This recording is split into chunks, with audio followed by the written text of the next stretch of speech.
In the early 1980s, luxury was being redefined on the waters of the Mediterranean. At the heart of this transformation was a yacht named the Navila, built by the Italian shipyard Benetti for Saudi arms dealer and billionaire Adnan Khashoggi. Stretching an incredible 282 feet, the Navila was nothing short of a floating palace.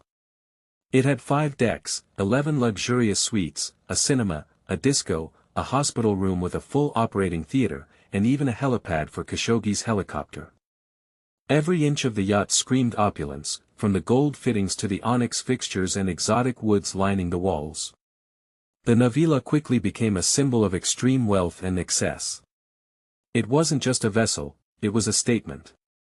Even Hollywood took notice. In 1983, the yacht was famously featured in the James Bond film Never Say Never Again, where it served as the villain's mobile headquarters. It floated through cinematic scenes just as it did through real life, dripping with glamour and mystery. But Khashoggi's fortunes began to falter. The global financial tides were shifting, and legal troubles started to close in. His empire of influence and money began to crumble. Maintaining such a massive, extravagant yacht became less a symbol of triumph and more a burden he could no longer afford. In a quiet transaction, the yacht changed hands, first going to the Sultan of Brunei. Then, another figure, larger than life in his own way, set his sights on it, Donald Trump. In 1988, Donald Trump, then a rising symbol of American wealth and ambition, purchased the Navila for a reported $29 million. Upon taking ownership, he renamed it the Trump Princess, fitting it neatly into the bold and luxurious brand he was building for himself. But Trump wasn't satisfied with just owning the world's most extravagant yacht, he wanted to put his personal stamp on it. He immediately ordered an extensive $8.5 million renovation. The work transformed the already dazzling ship into something even more over the top. The helipad's original H was replaced with a gleaming gold T. Lavish new marble bathrooms were installed. Trump even added a sprawling private owner's suite, topped with a ceiling crafted from rare tortoiseshell. Every inch of the yacht was reimagined to reflect his vision of luxury, power, and success. The Trump Princess wasn't just a plaything. Trump used it to entertain high-profile business associates, celebrities, and political figures. It became a floating stage where he could showcase the image of dominance and sophistication he was carefully curating. Photos of the yacht gleaming under the sun, docked at glamorous ports like Palm Beach and Manhattan, splashed across newspapers and magazines, reinforcing the mythos of Trump as a man who could have anything he desired. Yet, beneath the glittering surface, financial clouds were starting to gather. Trump's business empire, largely built on loans and heavy leveraging, was wobbling under its own weight. Even the golden T couldn't keep the tide of debt from rising. By the early 1990s, Donald Trump found himself facing a financial nightmare. His real estate empire, once the envy of Manhattan, was now sagging under the pressure of nearly $900 million in personal debt. His casinos in Atlantic City were bleeding money, and banks that once lined up to do business with him were growing restless. Something had to give.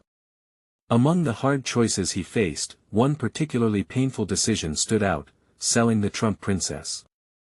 Though the yacht had become a shimmering extension of his public persona, it was ultimately a liability, a symbol of extravagance at a time when creditors were circling.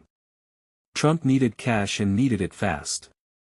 In 1991, he sold the Trump Princess to Saudi Prince Al-Walid bin Talal for an estimated $19 to $20 million. It was a sharp loss from what he had invested, both financially and emotionally. For Trump, letting go of the yacht wasn't just about money, it was about watching a dream slip away. A floating castle he once flaunted as a trophy now became a casualty of survival. Prince Al-Walid didn't waste time making the ship his own. He renamed it Kingdom 5KR, a name combining his investment firm's brand, his lucky number, and the initials of his children. Under new ownership, the yacht remained a marvel of craftsmanship and wealth, but it no longer carried the Trump name or the showman's flair. For Trump, the sale marked a sobering moment. He managed to avoid complete collapse by renegotiating with banks and shedding some of his most prized possessions. The Trump princess was gone, but Trump's ambition, battered though it was, remained intact. Even after it left Trump's hands, the yacht that once sailed as the Trump princess continued to drift through history as a powerful symbol of a certain era of excess. Under Prince Al Walid's ownership, the vessel retained many of its extravagant features, the cinema, the helipad, the gleaming suites, though it now carried a quieter, more private aura. No longer was it a magnet for paparazzi or a floating billboard for a larger-than-life personal brand. It simply became one of the many jewels in the prince's already vast collection of assets. Meanwhile, Donald Trump's own journey continued on land. He managed to claw his way back from financial disaster through an aggressive strategy of brand licensing and strategic real estate deals. Though the yacht was gone, Trump's name would eventually find its way onto hotels, golf courses, and even into the American political arena. The yacht itself, now known as Kingdom 5KR, quietly lived on. It became a kind of ghost ship from a more flamboyant past, a reminder of both the extreme highs and crushing lows that define the lives of the ultra-wealthy. Interestingly, the vessel never quite returned to the same heights of public fame that it had enjoyed under Trump. It remained a private treasure, occasionally photographed but rarely the center of attention. Time, however, does not stand still, even for floating palaces. In October 2024, while docked in the south of France, the Kingdom 5KR suffered a major mishap. During a docking maneuver, the massive yacht collided with the pier, causing significant damage to its keel and hull. Though reparable, the accident was a stark reminder that even symbols of unimaginable luxury are not invincible. The yacht's story, much like Trump's, had evolved from one of pure fantasy to one touched by very human frailty. The story of the yacht once called the Trump Princess is more than just a tale of wealth and opulence, it's a reflection of ambition, transformation, and survival. For Donald Trump, the yacht symbolized a dream, not just of personal luxury, but of being seen as the very embodiment of success.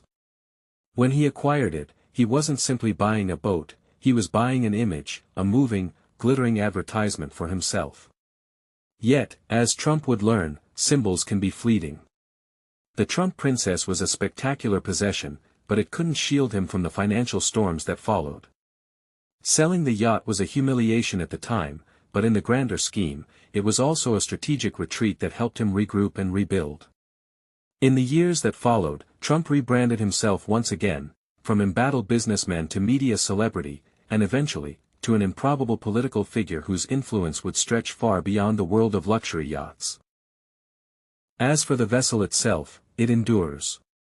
Now named Kingdom 5KR, it sails as a silent witness to the past, its decks once walked by billionaires, celebrities, and schemers. It remains one of the largest and most storied yachts ever built, a relic from a time when wealth was displayed as loudly as possible. Looking at it today, scarred but still standing, the yacht seems almost like a mirror of its former owners, ambitious, extravagant, occasionally battered, but somehow still afloat. It reminds us that while fortunes rise and fall, and names come and go, the legends built on dreams and audacity can last far longer than the headlines they once commanded.